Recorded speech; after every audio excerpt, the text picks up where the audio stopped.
Hello and welcome to my channel. In today's video we're going to be doing a quick snow scene using the Derwent tinted charcoal pencils, and I'm going to keep it very simple by just using two colours.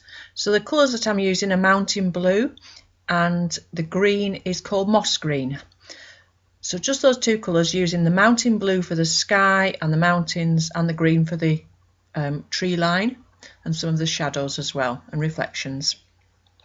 So you'll see that I'm using the mixed media Faber Castell pad.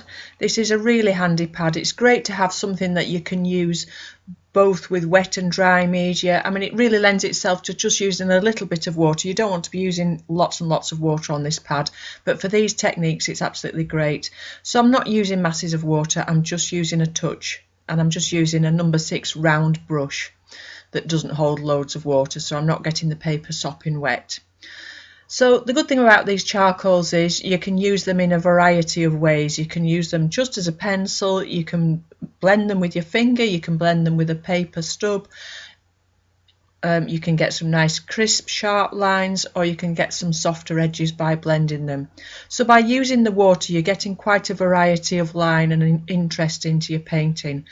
So with the sky I'm using just a tiny touch of colour because I wanted it to be quite a cold picture overall. Part of the reason why I'm just using those two colours, I don't want it too warm, I wanted it to be very wintry. So I've just got a little bit of water in the sky and a tiny touch of colour, keeping the brush moving horizontally and having a very plain sky and also a very plain lake, so that the focus is in the centre of the painting with the range of mountains and the trees there. So you'll see that I've just picked some colour up off the end of the pencil. That way you don't get too much colour, you just get a little touch. And then of course the pencil becomes damp, and that makes quite interesting results as well when you start to draw with them. So I've done a combination of wet and dry with the pencils. I've drew on some lines of the mountains and some shadows, some peaks and troughs. So when you're drawing your mountains, don't forget that you want some peaks coming towards you. The peaks of the mountains shouldn't just be going left to right. They should be going in all different angles, as we get lots of different angles. And you want some smoother areas where it's maybe just deep snow with some shadow across it, and then some much crisper areas where it might be a rock face, or some very heavy areas even where it's just rock and it wants to be a lot darker and crisper than some of the other lines where it's deep snow.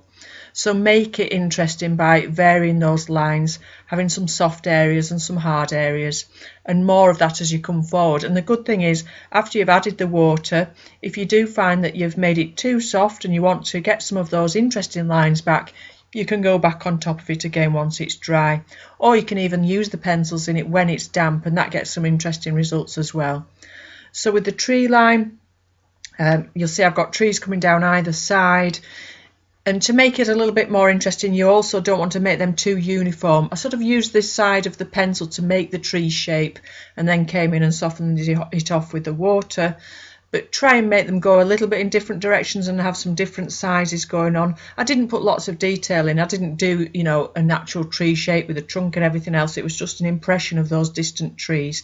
And like I said, don't forget to get that colour into the lake, because that's going to be reflecting in the lake as well. So I've got the two colours in the lake. You want the colour of the sky to be reflected in the lake, and you also want the colour of the surrounding area, so the trees.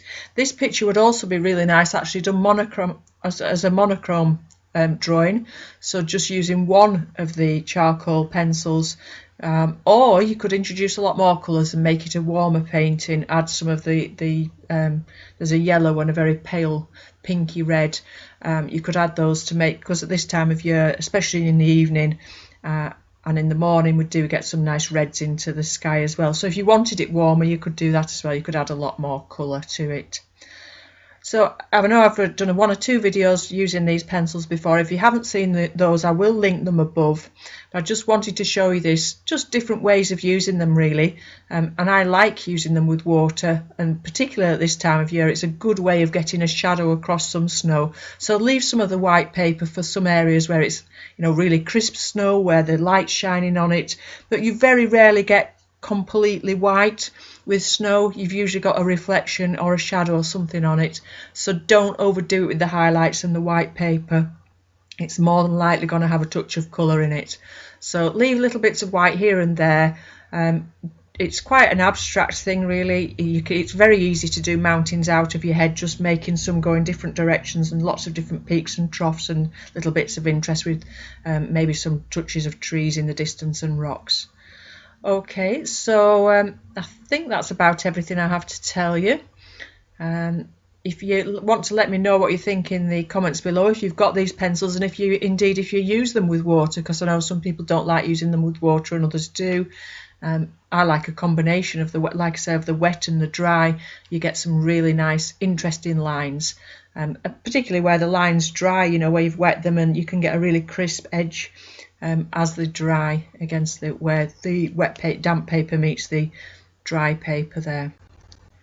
And I do think it has worked particularly well in the sky and the lake. I will use them again like this, where you want quite a plain, simple sky when you want the focus to be on your foreground.